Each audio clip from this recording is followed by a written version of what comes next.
accueillir notre première équipe sur scène. Donc c'est l'équipe de Cartier Joaillerie Manufacturing qui va nous présenter la mise en place d'Anaplan dans leur processus budgétaire. Donc je vous demande d'applaudir Mohamed El Hadi, Marie-Camille Cormel et Jérémy Colonna. Donc c'est moi qui vais passer vos slides. Il faudra me faire des petits clins d'œil. Vous avez les micros? Je vous mets votre présentation.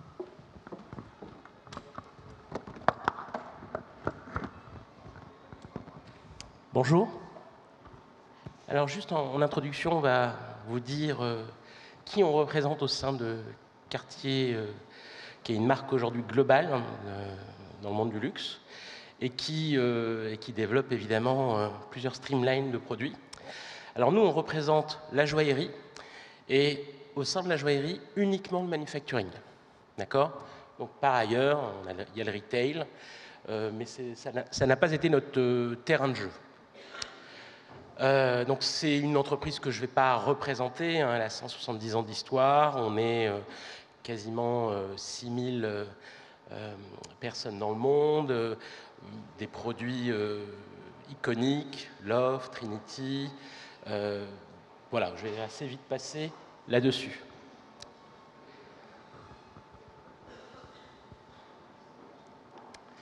Alors juste une petite explication du logo.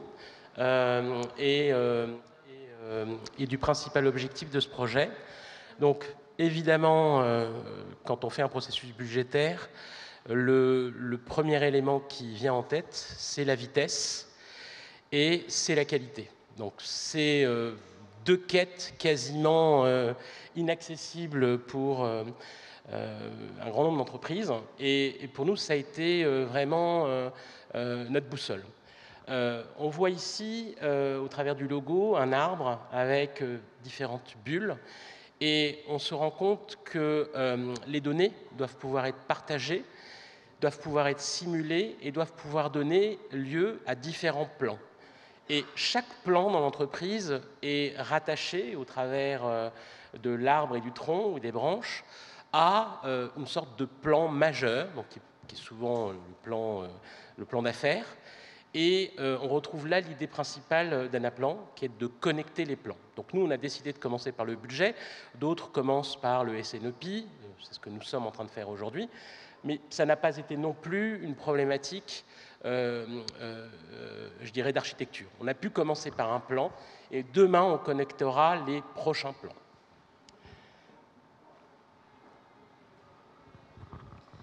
Alors, le processus budgétaire, il est très large dans son ensemble et du coup, pour se faire une religion sur Anaplan et pour être convaincu par l'outil, on a commencé par la valorisation de notre plan de production. Un plan de production, hein, c'est facile, on a des quantités, on a des prix unitaires, on fait des multiplications et ça valorise un plan de prod. Si on est là ce matin, c'est que forcément c'est un peu plus compliqué que ça ne se résume pas à ça. Et dans la vraie vie, on avait un processus qui prenait du temps, avec des phases complètement opaques puisqu'on a 4 pôles de manufacture qui valorisent chacun dans leur coin leur plan de production.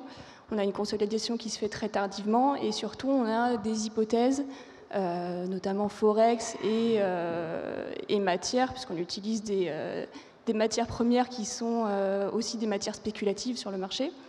Qui arrive au fur et à mesure et dans un timing qui ne nous facilite pas la vie. Et tout ça fait qu'on s'autorise peu d'itérations, peu de simulations, peu de scénarios what if, et surtout, à la fin, on a l'impression d'avoir fait 3 fois le boulot pour récupérer les différentes hypothèses. On a des équipes qui sont un peu sur les rotules, et c'est pas un moment sympathique de l'année, surtout que ça se répète 3 fois dans l'année.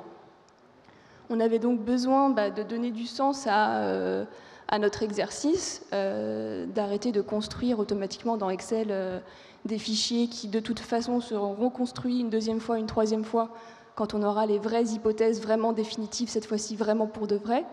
On avait besoin de s'autoriser beaucoup plus d'agilité, de possibilités de prendre en compte des nouvelles hypothèses, et surtout, on ne voulait plus, d'un point de vue consolidation, être en fin de chaîne.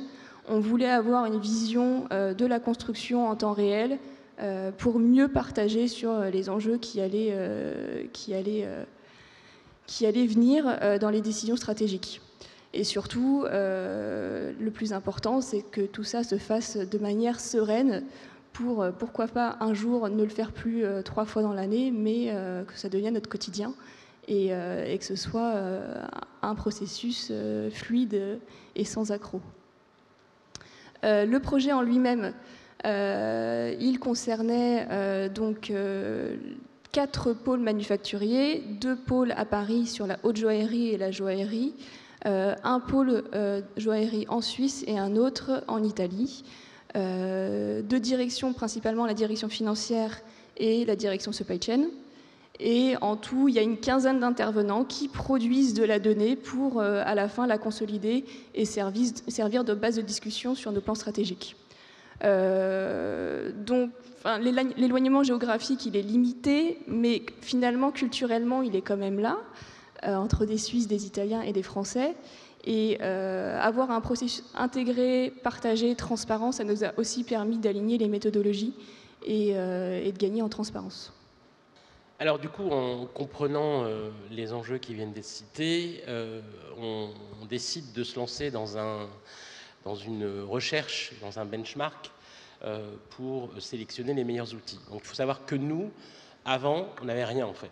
On avait SAP, BW et Excel. D'accord ? Donc on ne partait pas d'une base avec déjà un outil de gestion de planification. Donc pour nous, c'était, quoi qu'il arrive, une marche importante. Donc, pour faciliter cela, il était hors de question de le faire à la légère. Donc on a commencé par une première étape, je dirais, de littérature, qui nous a permis d'ouvrir nos chakras et d'identifier les acteurs sur ce marché. Il faut savoir que c'est un marché qui est finalement assez peu lisible. Il y a beaucoup d'acteurs qui se réclament de la planification. Ils ont tous des spécificités, mais finalement, ces spécificités créent des niches. D'accord ? Donc, la niche du cloud, par exemple, est celle qu'on a analysée principalement parce qu'on voulait pouvoir accélérer le déploiement. Donc, on a regardé Gartner, IDC, Forrester, qui ont des prismes différents, des axes d'analyse différents, et tous 3 mettait Anaplan dans la team des leaders. Donc on a vite enchaîné sur une rencontre des éditeurs en question. On a retenu Anaplan et Adaptive Insight. Alors Adaptive Insight, c'est un éditeur très connu aux États-Unis, peu connu en France, mais qui va commencer à s'implanter. Et qui était, lui, extrêmement légitime sur le volet finance. Et peut-être moins ouvert sur le reste. Donc la dimension plan connecté était un peu moins, je dirais, son ADN. Donc on les a analysés, on les a testés, on s'est formé à ces outils en pré-formation, histoire de sortir un petit peu du registre marketing, qui peut parfois constituer un piège. Et à l'aune d'une matrice et sur la base d'une dizaine de critères, on a fini par conclure qu'Anaplan était le meilleur. Donc les critères en question, je vais pas les faire un par un, mais disons que un des éléments qui nous a, je dirais, tous réunis, ou qui nous a permis de dégager un consensus, c'est le côté collaboration, puissance de modélisation et polyvalence. Très vite, en fait, on arrive à projeter des cas d'usage qu'on a connus par le passé et qu'on n'a pas pu adresser, ou que du coup on imagine au travers des fonctionnalités et de la puissance de l'outil. Donc après avoir conclu qu'Anaplan était l'outil qu'il nous fallait, on avait besoin de construire une conviction au sein de notre management. Et pour cela, rien de mieux qu'un POC réalisé le plus rapidement possible pour permettre à des CFO de se projeter simplement. Donc là, on a fait un POC en collaboration avec Anaplan assez rapidement et ça nous a permis de faire signer la demande d'investissement. Et donc ensuite, le projet proprement dit a pu commencer. Donc on a commencé par construire l'équipe. Alors l'ambition, là, elle était assez pragmatique, c'était de dérouler le même processus que le processus existant, mais avec un nouvel outil qui nous permettra ensuite, dans le futur, de faire les choses peut-être mieux, peut-être différemment. Mais en tout cas, dans un premier temps, l'objectif, c'était de reproduire l'existant. Donc ça nous a permis, en fait, de construire une équipe assez réduite. Comme il ne s'agissait pas de réinventer le processus, on n'a pas dû réunir tout le monde autour de la table pour le réinventer. Et on a pu se concentrer sur une équipe réduite, plus efficace. Alors, autre chose qui a permis justement de réaliser le projet en équipe réduite, c'est l'outil Anaplan, qui en fait permet d'effacer en fait les frontières entre les rôles de maîtrise d'ouvrage, d'assistance à maîtrise d'ouvrage, assistance à maîtrise d'œuvre et maîtrise d'œuvre. Dans un projet Anaplan, on peut avoir une personne qui porte le besoin et une personne qui réalise, sans forcément avoir tous ces intermédiaires. Du coup, ça permet de réduire l'équipe, faciliter la communication et faciliter les boucles itératives. Donc voilà, on a constitué l'équipe. Marie-Camille était notre interlocutrice qui portait le besoin pour l'ensemble des pôles et pour la finance centrale. Donc moi j'ai été model builder et on a été accompagné bien sûr, comme c'était notre premier projet, par Julien Duplantier d'abord, puis Julien Froment d'Anaplan. Depuis, ils ont tous les deux changé de poste, donc je ne sais pas si on les a dégoûtés ou si on leur a porté chance, mais... Ils me parlent souvent de vous. Toujours est-il qu'aujourd'hui ils font autre chose, mais à l'époque, ce sont eux qui nous ont accompagnés. Je vais insister là-dessus, c'est important de se faire bien accompagner parce que Anaplan, c'est un outil simple qui permet de faire les choses simplement et qui donne vraiment du pouvoir à des profils qui n'ont pas forcément des compétences techniques très poussées.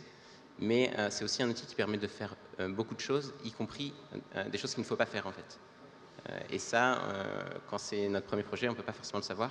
Il y a un certain nombre de bonnes pratiques à connaître, de trucs et astuces à savoir. Et donc, du coup, c'est important de se faire bien accompagner. Donc ça a été la première partie, la constitution de l'équipe. Ensuite, j'ai été formé, du coup, lors de la formation... Vous pouvez mettre le micro un peu plus près. Oui, bien sûr, excusez-moi. Donc ensuite, on est rentré dans une phase de formation qui nous a permis ensuite de commencer l'exécution. Alors, il y a une autre tentation avec Anaplan, comme c'est un outil qui permet de faire les choses simplement et puis aussi d'itérer assez facilement et de faire des modifications assez facilement. Il y a une tentation qui est grande, c'est de partir tout de suite dans la réalisation. Voilà, c'est une tentation qui existe. Nous, notre retour d'expérience, c'est que c'est quand même important de bien cadrer au départ, sans forcément rentrer dans un formalisme très lourd qui prend du temps, mais au moins d'avoir une idée claire sur qu'est-ce qu'on veut faire avec le modèle et quelle est notre destination. Ça permet d'éviter de défaire pour refaire, même si c'est facile avec Anaplan de défaire et refaire, c'est toujours une énergie à dépenser et un effort à faire qu'on peut éviter en cadrant. Donc nous, on s'est organisé en sprint. On a fait un premier sprint du coup d'une semaine de cadrage, et uniquement de cadrage, qui nous a permis de nous mettre les idées au clair et de savoir comment on allait structurer le modèle et le construire. Et ensuite, on a fait des sprints de réalisation où, alors, soit on construisait le modèle en présence de Marie-Camille qui portait le besoin, soit elle était pas loin pour répondre à nos questions et ainsi faire des cycles, des boucles itératives très courtes. Nous, avant ce projet, on était plutôt habitués au cycle traditionnel de développement en V, donc avec une étape de cadrage, une étape de conception générale, conception détaillée, spécification, enfin vous connaissez le cycle, qui prend beaucoup de temps. Là, on a pu faire des cycles en fait beaucoup plus courts, où on recueillait le besoin et on réalisait quasiment en temps réel pour permettre à la personne qui porte le besoin de réagir tout de suite et de réorienter si la direction n'est pas la bonne. Donc ça, c'est un autre avantage du produit qu'on a découvert et qu'on a pu appliquer dans ce projet. Donc ensuite, on est arrivé au moment où on avait un modèle qui marchait et où il a fallu embarquer le reste du coup de l'équipe dont Marie-Camille vous a parlé, donc le reste des 15 personnes qui participent à ce processus. Donc on a essayé plusieurs choses. On a essayé de leur refaire faire un cycle budgétaire a posteriori pour vérifier qu'ils retombaient sur les bons chiffres et prendre confiance en l'outil. Et on s'est rendu compte qu'en fait, c'était compliqué parce que ça prenait du temps et en plus, c'était des données qui n'étaient plus d'actualité. Du coup, il y avait une implication difficile à obtenir des opérationnels. Donc du coup, ce qu'on a fait, c'est qu'on s'est calé en fait sur une des DP et on est allé sur place avec eux faire la DP sur un implant. Donc suivant leur niveau de confiance, ils ont switché directement ou alors ils l'ont fait sur Excel en parallèle. Mais en tout cas, c'est l'exercice qui nous a permis d'embarquer tout le monde. Et à la fin, on avait du coup une DP qui avait été faite par tous les pôles dans un appelant consolidé. Donc au total, ça nous a pris 25 jours de cadrage plus réalisation. Là, je ne compte pas les jours de formation et de déploiement. Et on a atteint un taux de satisfaction qui nous satisfaisait aussi de 4 sur 5. Il vous reste 4 minutes. Eh bien, bon, cette slide sert simplement à vous dire qu'en fait, on a couvert un des processus budgétaires avec un appelant, mais pour nous, c'est que le début, on envisage de faire beaucoup de choses avec. Et ce que permet de faire l'outil, c'est assez facilement, une fois qu'on a un modèle qui fonctionne, soit en faire d'autres qui communiquent avec celui-là, soit agrémenter le modèle en rajoutant des fonctions en entrée ou en sortie assez facilement. Donc des choses qui sont aujourd'hui saisies, on imagine demain les calculer sans que ça vienne en fait casser ce qui existe déjà, simplement dans une logique d'ajout de briques. Donc ça aussi c'est une possibilité que nous offre l'outil et qu'on a mis en application du coup sur nos enfin dans notre projet et dans notre démarche. Voilà. Alors le bilan, on va commencer par le positif. Une des difficultés, c'est de faire vivre différentes versions et d'identifier très clairement une version de référence. Ça, c'est la principale difficulté quand on est multi-outils, multi-fichiers, avec des ruptures dans la chaîne, type mail, Outlook et autres. Donc ça, c'est une vraie force et on en tire vite un bénéfice. Une capacité a posteriori ou en anticipé à connecter les plans. Ça, pour moi, c'est vraiment bluffant. Le côté modèle builder, on le comprend à ce moment-là. Un des autres éléments positifs, c'est que quand on est sur autre chose que ce type d'outil, on est très orienté processus. Quand on rentre dans ce type d'outil, le processus s'efface un peu, puisque ce qui accorde les gens, c'est la donnée. Donc à partir du moment où on a assez bien architecturé les choses, qu'on a nommé les versions comme il fallait, le processus devient moins important, on est plus dans de l'orchestration en termes de rituels ou en termes de jalons, mais on peut faire des allers-retours sur la donnée tant que les gens voient l'impact. On n'a plus besoin de dire on ne bouge pas à ce moment-là, ça on peut encore le changer. On peut vite se détacher de ça. Et ça c'est intéressant. Un élément qui a été aussi éloquent, c'est que, comme l'ont dit mes collègues, on a fait ancienne méthode versus nouvelle méthode et on a fait apparaître des erreurs. Alors les erreurs, elles sont assez importantes parce que, bon, je ne vais pas vous donner de chiffres, mais c'est 1,5%. Et 1,5% sur un budget, ça peut être important. Donc on est très vite passé là-dessus, hein. Ça n'a pas fait toujours plaisir à tout le monde, mais voilà, en tout cas ça, c'était, on avait une partie du ROI là. On a l'instantanéité des impacts, donc là on a vu la roadmap technologique ce matin, tout le monde insiste sur le côté temps réel, etc. C'est la principale révolution. Il n'y a plus de temps de calcul, il n'y a plus de batch de nuit, il n'y a plus ce genre de choses, et ça c'est vraiment une révolution. On peut documenter les fameux plugs manuels, hein. Quand on fait de la finance, on a toujours un plug manuel qui traîne. Là, on peut venir mettre dans le contexte, sans remettre en question les formules, les choses de ce genre. Donc là, on a une coexistence entre pragmatisme et éventuel, je dirais, petit raccourci pour aller vite. En négatif, bon, c'est des projets qui ont un coût conséquent, hein. Une licence Model Builder, c'est 20 000 € aujourd'hui. Donc il faut vraiment réfléchir à la manière dont on va mettre en œuvre ce type d'outils et chercher uniquement des terrains de jeu à retour sur investissement. Une licence user qui est quelque peu frustrante, mais ce matin, on a pu voir que le message est passé et qu'Anaplan bougeait sur ce terrain-là. Les utilisateurs, très vite, quand ils montent en compétences, quémandent de la fonctionnalité de model builder, parce qu'ils veulent gagner en autonomie et parce qu'ils veulent pouvoir accélérer. On pense que quelques wizards de construction des applications seraient bien utiles pour je dirais, optimiser la taille le poids des applications. Donc là, on est dans le cloud. Très vite, on pense qu'on peut tout faire et rapidement, on se rend compte que le budget de giga baisse. Donc là, ça serait intéressant d'investir là-dessus. Alors, la difficulté de trouver des compétences sur le marché, c'était vrai il y a encore 3-4 mois. Là, j'ai le sentiment que les choses bougent, les partenaires développent une activité. Donc, il est pas rare de trouver aujourd'hui plusieurs partenaires qui ont 15, 20 modèles builders. Donc, bon, voilà, j'essaie de minorer celui-ci. Et dernier point, et non des moindres, Excel n'a pas perdu. Excel est toujours là.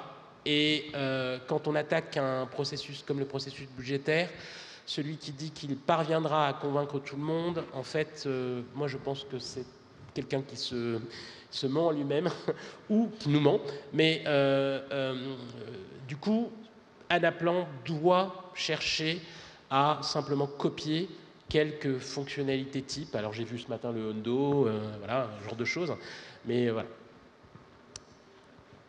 Nos conseils pour vous lancer dans ce type de projet, la première et la plus importante, c'est véritablement de choisir les modèles builders. Donc pour moi, c'est pas des personnes comme tout le monde, c'est des personnes qui ont une appétence technique, mais qui ont une connaissance fonctionnelle. Donc pour moi, si on fait de la supply chain, c'est un planificateur. Si on fait du contrôle de gestion, c'est un contrôleur de gestion à qui on va venir donner cette dimension technique et sur lequel on va investir et on va lui faire plein de projets parce que c'est en faisant des projets que l'expertise se développe.